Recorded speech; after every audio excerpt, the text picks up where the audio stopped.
Hello and welcome to your CFR Freight News. In your freight news for this week, paperless bill of lading not just a dream, Lufthansa Group piles on summer capacity to SA, and last week's top stories. Links to the articles down below. In your Airfreight trade brief for this week, on the export side, Cargolux fuel surcharge will increase to 85 cents from 1 November. Air Austral's fuel surcharge will increase to 77 cents from 1 November. And Lufthansa and Swiss World Cargo's air freight surcharge will increase to 81 cents from 8 November. On the import side, ex-United States, with the ongoing challenges and delays in ocean freight, shippers are opting for an air freight solution for the movement of their cargo. Airports, however, have concerns with regards to the shortage of staff and available warehouse capacity. Capacity on flights has been limited, resulting in a backlog of cargo and less space for storage of shipments until departure. Carriers will only accept shipments 48 hours prior to departure, which is having an impact on space within agents' warehouses.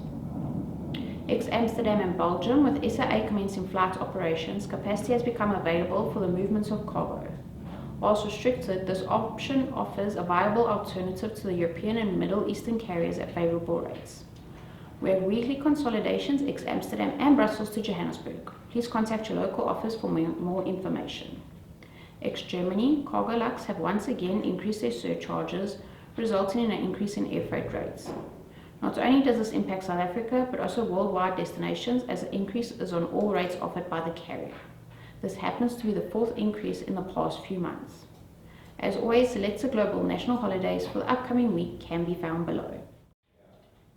For your ocean trade brief, in general, as we approach the second to last month of the year, we continue to see erratic carrier schedules, capacity constraints, and port congestion around the globe. It is anticipated that capacity will remain constrained into the new year, with further delays being predicted for hazardous cargo and heavyweight shipments. Globally, freight rates remain at an all-time high. There is increasing pressure on terminals and container freight stations, as well as increasing fuel prices, and transport constraints sees an increase in additional surcharges being imposed across the supply chain. In the North American region, there has been no improvement to the situation in the USA, as challenges to cargo and container movements continue. High levels of congestion in terminals and CFSs remain, as well as severely constrained vessel capacity and congestion. US government has introduced the Biden-Harris Supply Chain Disruptions Task Force in a bid to control and resolve the country's supply chain problems. In the Latin American region, capacity out of Brazil is extremely constrained, with carrier choices limited. Currently, the Hapag-Lloyd-Maersk service is the only direct sailing from Brazil into South Africa.